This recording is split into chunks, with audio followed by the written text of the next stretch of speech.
오늘은 잠언 11장 16절에서 23절의 말씀을 통해 하나님만이 삶의 이유라는 제목으로 함께 은혜를 나누고자 합니다.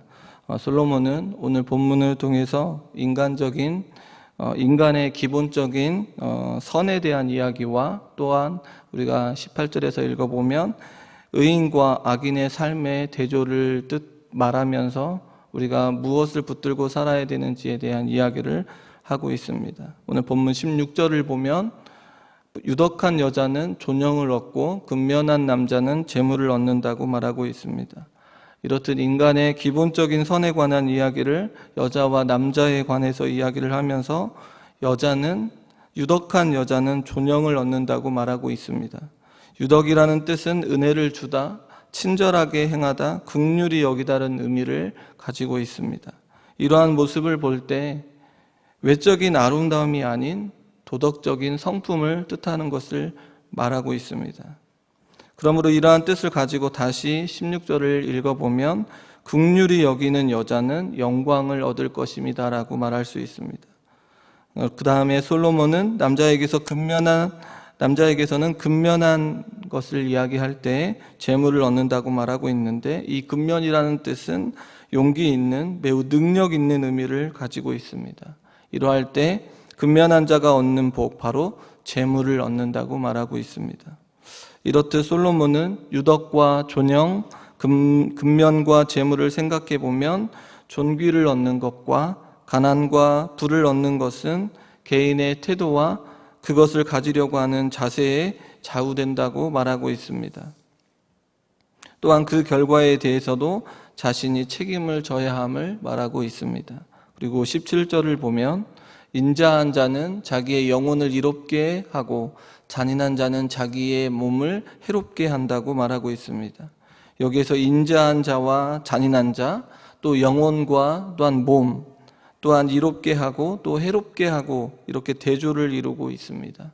여기에 쓰인 인자라는 단어는 우리가 잘 알고 있듯이 하나님께서 인간에 대한 사랑과 은혜를 나타낼 때 사용하는 단어가 인자라는 단어입니다. 그래서 여기에서 인자라는 단어를 사용하는 것은 자신이 기준이 되는 것이 아니라 누구의 기준이 되어야 되냐면 하나님이 자신에 대한 사랑과 은혜로 대해 주어야 함을 말하고 있습니다. 이러할 때 자신의 영혼의 이로움을 얻게 된다고 말하고 있습니다. 우리의 자신의 생각과 기준으로 사람을 대하는 것이 아니라 누구의 기준, 하나님께서 우리 자신을 대해 주었던 그 사랑과 은혜로 사람들을 대해 주어야 한다는 것을 말할 때 우리의 영혼이 이로움을 얻게 된다고 말하고 있습니다. 하나님의 뜻대로 인자를 베풀 때에 다른 사람뿐만이 아니라 자기 자신도 이롭게 됨을 말하고 있습니다. 이러한 자가 복된 사람임을 기억해야 합니다. 이 말이 얼마나 어려운지는 우리의 삶을 통하여 알 수 있습니다. 우리가 하나님께서 우리를 대하는 것처럼 사람들을 대한다는 것이 그렇게 쉽지만은 않습니다. 반대로 잔인함이라는 뜻은 깨트리다는 의미를 가지고 있습니다. 주변 사람들의 마음을 아프게 할 뿐만 아니라 인생을 망가뜨리는 뜻을 가지고 있습니다. 이러한 자는 남에게 불행을 줄 뿐만 아니라 자기의 몸이 해롭게 된다는 것을 말하고 있습니다. 이렇듯 솔로몬은 인간적인 기본 선에 관하여 이야기를 하면서 다른 사람들에게 선을 행하는 사람은 자신의 영혼의 유익이 됨과 동시에 자신의 모든 삶의 영역에 있어서 무엇을 준다고 말하고 있냐면 유익이 된다고 말하고 있습니다. 반대로 잔인한 자는 영혼의 문제에 관심을 기울이기는커녕 육체적인 건강조차 해롭게 함으로 영혼에 이르기까지 모든 삶에 대하여 망가짐을 말하고 있습니다. 그러면서 솔로몬은 본문 18절에서 23절까지 의인과 악인의 삶을 대조적으로 말하면서 인생의 결국은 어디로 향하여 나아가야 하는가, 우리의 인생은 어디로 향하여 나아가야 하는가를 말하고 있습니다. 앞에서 유덕한 여자, 근면한 남자, 무엇 때문에 그러한 인생으로 나아가야 하는가, 또한 인자한 자에게 있어서 또한 잔인한 자에게서 자에게 있어서 그들의 인생은 어디로 나아가야 하고 저와 여러 성도님들은 과연 어디를 향하여 나아가야 하는가라는 질문을 던지게 됩니다. 반드시 저와 여러 성도님들은 이러한 우리의 인생에도 이러한 질문을 던져야 합니다. 우리의 인생은 과연 어디로 향하여 나아가고 있는지, 우리의 자녀들, 우리의 사랑하는 자들이 과연 어디를 향하여 나아가야 하는지에 관한 질문을 반드시 던져야 합니다. 우리의 인생은 어디로 나아가고 있는지, 어디를 향하여 가고 있는지, 오늘 앞에 유덕한 여자, 또한 근면한 남자, 또한 인자한 자를 살펴보면서 사람 앞에 좋은 사람이 되기 위해 우리의 인격을 수양하며 말과 행동을 다듬고 살고 있습니까? 편안한 인생을 살기 위해 우리의 삶에 있어서 근면한 모습으로 나아갑니까? 사람 관계를 위해 인자한 모습으로 나아가고 있는 것입니까? 좋은 사람이라는 평가, 물질로 인한 자유로운 인생의 모습, 그러한 인생으로 만족하며 나아가고 있으십니까? 과연 요즘 저와 여러 성도님들의 인생에서 우리의 말과 행동, 또한 근면한 모습, 사람들과의 관계, 이러한 등을 이루어가고 있는 이유는 무엇입니까? 우리의 삶의 근거를 묻고 있습니다. 이러한 모든 삶의 근거가 하나님이어야 합니다. 솔로몬은 지금 의인과 악인의 모습을 대조하면서 삶의 근거를 도대체 어디에 두고 있느냐, 너의 인생에서, 우리의 인생에서 삶의 근거를 어디에 두고 있느냐를 말하고 있습니다. 바로 하나님과의 관계를 두어야 한다고 말하고 있습니다. 그리하여 18절에 보면 악인의 삭은 허무하고 공의를 뿌리는 자의 상은 확실하다고 말하고 있으며, 더 나아가 공의를 굳게 지키는 자는 어디에 이르게 됩니까? 생명에 이르며 악을 따르는 자는 사망에 이르게 된다고 말하고 있습니다. 악인의 모습은 어떠합니까?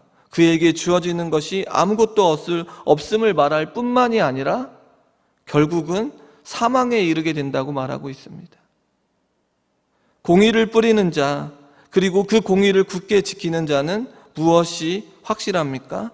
상이 확실할 뿐만 아니라 생명을 얻게 된다고 말하고 있습니다. 성도님 여러분, 하나님께 나아가는 자가 하나님이 계신 것과 하나님을 찾는 자들에게 어떠한 분입니까? 상을 주시는 분입니다. 하나님께서는 변함없으신 신실한 분이시기에 반드시 우리에게 상을 베풀어 주실 뿐만이 아니라 우리에게 무엇을 얻게 하십니까? 생명을 얻게 하십니다. 그러기에 우리의 삶의 근거는 하나님이어야 합니다.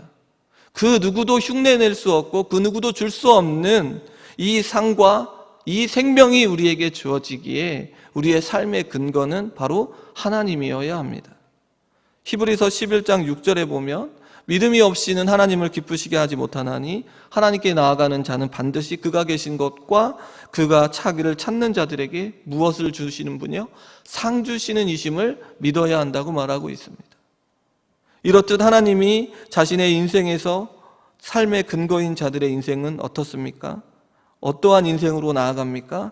마음이 20절에 보니까 마음이 굳은 자가 아니라 행위가 온전하여 하나님의 기쁨을 받는 자입니다. 마음이 굳은 자가 아니라 행위가 온전해진다는 것을 말하고 있고, 반대로 마음이 굳은 자는 어떠한 자입니까? 하나님을 거부하고 하나님의 말씀을 왜곡하여 그릇된 마음을 갖는 자여서 하나님께 미움을 받는다고 말하고 있습니다. 행위가 온전한 자는 어떠한 자입니까? 앞에서 이야기했던 것처럼 공의로 씨를 뿌리는 자, 공의를 굳게 지키는 자입니다. 공의를 씨를 뿌리는 것뿐만이 아니라 그 공의를 지키기 위하여, 굳게 지키기 위하여 그의 말과 행동과 삶의 태도가 하나님 앞에 신실하게 나아가는 것을 보게 됩니다. 그러할 때 우리에게 무엇이 주어지냐면 상이 주어지고 생명이 주어집니다. 성도님 여러분, 우리의 인생에 있어서 삶의 근거는 하나님이어야 합니다. 그리고 우리는 말씀을 왜곡하는 마음이 굳은 자가 아니라 행위가 온전한 자, 공의로 씨를 뿌리는 자, 공의로 굳게 지키는 자가 되어야 합니다. 그러할 때 우리의 말과 행동, 근면한 모습, 삶의 태도가 온전해집니다. 그 온전해지는 이유는 바로 사람이 아닌, 명예를 얻기 위한 아닌, 물질을 찾기 위한 것이 아니라 하나님 때문임을 기억해야 합니다. 그러할 때 우리의 인생을 통하여 하나님이 기뻐하십니다. 악인의 모습을 계속 살펴보면 21절은 악인은 피차 손을 잡을지라도 벌을 면하지 못하나 의인의 자손은 구원을 얻는다고 말하고 있습니다. 이 말은 악인들의 서로 결탁하면 할수록 큰 비극으로 치닫게 된다고 말하고 있고, 무엇이 주어집니까? 하나님으로부터 진노를 받아 벌을 면하지 못한다고 말하고 있습니다. 출애굽기 34장 7절에 보면 인자를 천대까지 베풀며 악과 과실과 죄를 용서하리라. 그러나 벌을 면제하지는 아니하고 아버지의 악행을 자손 3, 4대까지 보응하리라 라고 말하고 있습니다. 악인에게 주어지는 벌이 구체적으로 무엇인지 나와 있지는 않지만 21절 후반에 보면 의인의 자손을 무엇을 얻는다고 말하고 있습니까? 구원을 받는다는 말을 통해 악인의 자손은 멸망을 당한다고 생각해 볼 수 있습니다. 이스라엘 백성들이 금송아지를 부어 만든 이 악한 모습을 통해 다시금 두 번째 돌판이 하나님께서 주어질 때에 말씀한 내용이 출애굽기 34장입니다. 아버지의 악행을 자손 3, 4대까지 보응하시겠다는 이 하나님의 말씀에 벌을 면하지 못할 것임을 밝혀주고 있습니다. 반대로 이 반대의 말씀으로 우리가 생각해 보면 하나님을 믿음으로 끝까지 살아간 조상들의 모습을 따라 하나님의 살아계심을 경험한 후손들은 조상들을 따라 누구를 믿게 되어 있습니까? 하나님을 믿어 구원에 이르게 되어 있습니다. 이 말씀이 얼마나 중요한 말씀인지 아십니까? 성도님 여러분, 저와 여러 성도님들의 믿음의 모습이 누구에게 영향을 준다고 말하고 있는 것입니까? 바로 자녀들에게, 또한 후손들에게 영향을 주게 되어 있습니다.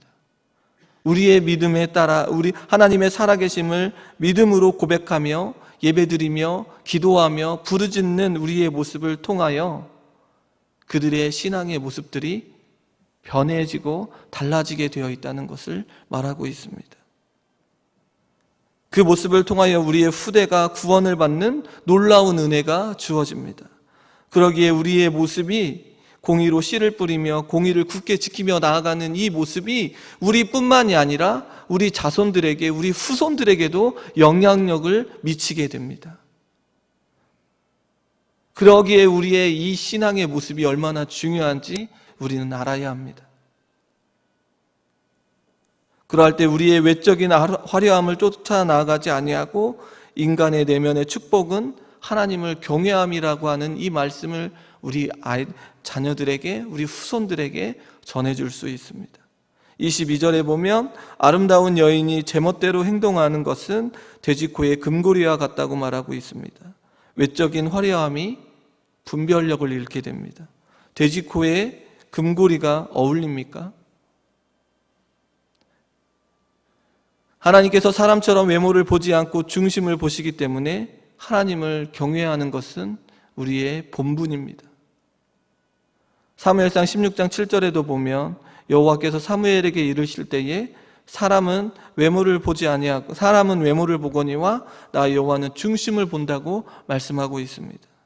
성도님 여러분, 우리의 모습 속에 우리의 중심이 하나님을 향하고 나아가고 있느냐가 중요합니다. 그 하나님의 말씀에 따라 진심으로 따르고 나아가고 있는지가 중요합니다. 그러면서 솔로몬은 23절에 보면 인간에게 있어서 바라고 갈망하는 것은 당연한 것임을 말하고 있습니다. 우리가 갈망하는 것이 있지 않습니까? 우리가 소망하는 것이 있지 않습니까? 악인이든 의인이든 바라는 것이 있습니다. 여러 성도님들에게 바라는 것이 있지 않으십니까? 올 한 해 이루고 싶은 것이 분명 있을 줄 압니다. 중요한 것은 그 바라는 것이 바른 것인가 아니면 헛된 것인가 하는 문제입니다. 우리가 지금 1년 내내 달려가고 있는 우리의 인생 속에서 바라고 있는 이 모습이 정말 하나님 보시기에 바른 것인가 아니면 하나님 보시기에 헛된 것인가? 솔로몬은 의인의 소원은 어떠하다고 말하고 있습니까? 선하다고 말하고 있고 악인의 소망은 진노를 이룬다고 말하고 있습니다. 열왕기하 19장 31절에 보면 남은 자는 예루살렘에서부터 나올 것이요 피하는 자는 시온산에서부터 나오리니 누구의 열심이요? 여호와의 열심이 이 일을 이루리라 하셨나이다 하니라라고 말하고 있습니다. 이 말씀은 이사야 선지자가 히스기야에게 보내는 말씀에 따르는 것인데 아스루 왕 때문에 네가 기도하는 것을 하나님께서 들으셨다. 아스루 왕 사네립 때문에 네가 기도하는 것을 하나님께서 들으셨다. 그러면서 징조를 보여줄 것인데 이 성을 보호하여 주시겠다고 구원해 주시겠다고 하나님께서 말씀해 주심을 전하고 있습니다. 그러면서 이 모든 것을 이루시는 분이 누구인가? 바로 여호와의 열심이 이 일을 이루었다고 말하고 있습니다. 성도님 여러분, 우리가 오래 바라는 것이 정말로 여호와의 열심으로 이루어지는 것을 보기를 원한다면 우리의 삶 속에 의인의 소원으로 공의를 씨를 뿌리고 공의를 굳게 지키며 나아갈 때 우리는 이러한 축복, 여호와의 열심으로 우리의 삶 속에서 이루어지는 그런 축복을 누리게 된다는 것입니다. 우리의 갈망이, 우리의 소망이 여호와의 열심으로 이루어지는 그 모습을 본다면 얼마나 감사한 일입니까? 이 일이 우리뿐만이 아니라 우리의 자녀들과 우리 동북교회 안에 가득 차야 될 줄 믿습니다. 성도님 여러분, 소원에 관한 이야기를 바라보면서 이 모든 것을 이루어 주시는 분이 바로 하나님이십니다. 오늘 솔로몬이 말하는 이 기본적인 선에 대한 이야기, 악인과 의인에 관한 이야기를 초점은 결국 누구를 향하여 나아가고 있냐면 우리의 삶에 있어서 살아가는 과정 속에서 이루어지는 모든 것이 누구에게 나아가야 한다고 말하고 있냐면 바로 하나님이십니다. 우리가 오늘 찬양을 드렸던 것처럼 우리의 마음이 낙심되며 근심에 눌릴 때, 희망이 사라지고 친구가 날 버리고 번민이 가득 차고 눈물이 흐를 때, 가는 길 캄캄하고 싸움이 맹렬할 때, 환난이 닥쳐올 때 우리에게 힘을 주시는 분, 여호와의 열심으로 우리의 삶을 이끌어 주시는 분이 바로 하나님이십니다. 우리에게 능력을 주시는 분은 바로 하나님이십니다. 그 누가 뭐라 해도 이 사실은 변하지 않습니다. 그러기에 우리는 소망이 있고 우리는 기쁨이 넘칩니다. 철저하게 악한 모습으로 나아갈 수밖에 없는 우리의 인생, 악한 길에서 사망의 길로 나아갈 수밖에 없는 우리의 인생, 하나님께서 함께해 주십니다. 하나님께서 길을 열어주십니다. 그렇게 발버둥을 치고 이리저리 해봐도 열리지 않던 그 길을 하나님께서 열어주십니다. 생명의 길을 주십니다. 그럼에도 불구하고 여전히 우리의 모습은 하나님 없어도 되는 것처럼 살아가는 모습, 아니 하나님 없이 그냥 살아가는 우리의 모습, 이럴 때가 얼마나 많이 있습니까? 그러기에 하나님 앞에 나와 무릎 꿇고 기도해야 합니다. 하나님, 우리가 하나님 없이 살아갈 때가 얼마나 많이 있습니까? 하나님 없이 물질과 명예와 사람 앞에 나아가려 할 때가 얼마나 많이 있습니까? 이 부족하고 이 완고하고 완악한 이 자를 용서하여 달라고 우리는 매일같이 무릎을 꿇고 기도해야 합니다. 그러할 때 우리의 인생이 조금이나마 변해가는 것 아닙니까? 왜 그렇게 변하지 않는지, 왜 그렇게 다시금 그 자리에 다시금 돌아가는지, 사람과의 관계 속에서, 물질 앞에서, 명예 앞에서, 건강 앞에서 하나님께서 한번 후 불어버리면 없어지는 안개와 같은 것들에 우리의 마음에 쏟아붓고 있지는 않으십니까? 우리에게 하나님께서 주신 생명의 길은 안개와 같은 것과는 비교할 수 없습니다. 왜냐하면 우리가 어제도 살펴보았던 것처럼 십자가에서 고난받고 죽으시며 예수님이 걸으신 그 길이 바로 생명의 길이기 때문에 그렇습니다. 그 누구도 흉내낼 수 없는 그 길은 사랑과 공의와 인내와 겸손이 가득한 길이기 때문입니다. 그러므로 이 길을 걷는 우리의 인생이 얼마나 복된 길인지 알아야 합니다. 이 길이 우리를 생명의 길로 인도해 줍니다. 이 생명의 길을 주신 하나님께서 우리와 함께 하시기에 우리는 사람 앞에서, 관계 앞에서, 건강 앞에서 담대하게 그 생명의 길로 나아갈 수 있습니다. 때로는 눈물 짓고 낙심되고 또 어려움이 찾아올 때가 있습니다. 그럴 때 우리는 그 은혜가, 내게 주어진 은혜가 족한 줄 알고 기꺼이 그 길을 걸어가면 됩니다. 왜냐하면 하나님께 나아가는 자는 반드시 우리에게 상을 주시기 때문입니다. 그 상을 바라보며 오늘 한 날도 담대하게 하나님의 사랑 안에 거하며 묵묵히 생명의 길로 나아가기를 소원합니다. 그러할 때 우리의 후대에게도 하나님의 사랑이 넘쳐 그들 역시 그 누구도 줄 수 없는 생명의 길, 구원의 길이 주어질 줄 확신합니다. 이러한 축복이 우리의 가정 안에, 우리 동북교회 안에 가득하기를 소원합니다. 하나님만이 우리의 삶의 이유가 되길 주님의 이름으로 축원합니다. 기도하겠습니다. 사랑과 은혜가 풍성하신 하나님, 이 새벽에 하나님께서 함께해 주심을 믿음으로 고백하며 상을 베풀어 주실 것을 기대하며 묵묵히 생명의 길로 나아가게 하여 주시옵소서. 때로는 낙심되고 눈물을 흘리며 어디로 가야 할지 몰라 방황할 때에 갈 길을 밝히 보여주시고 언제나 하나님 앞에 서게 하여 주시옵소서. 코로나19 바이러스 확산을 막기 위해 애쓰는 모든 자들에게 힘을 주시고 등교하는 학생들을 지켜주시며 예수님의 이름으로 기도합니다. 아멘. 하나님께서 함께해 주심을 믿음으로 고백하며 의인의 길인 생명의 길로 나아갈 수 있도록 하나님께서 주실 상을 기대하며 묵묵히 공의로 굳게 지키는 자가 되도록 코로나19로 인해 경제적으로 힘겨운 자들을 위해, 또한 학교 등교하는 아이들을 위해서, 또한 6월 7일 주일부터 다시 시작되는 주일학교 예배를 위해서, 또한 병원에 계시는 성도님들의 건강을 위해서 기도해 주시고 개인의 기도의 제목으로 기도하시다가 자유롭게 가정으로 돌아가시면 되겠습니다. 우리 주님의 이름을 한번 부르고 통성으로 함께 기도하며 나아가겠습니다. 주여!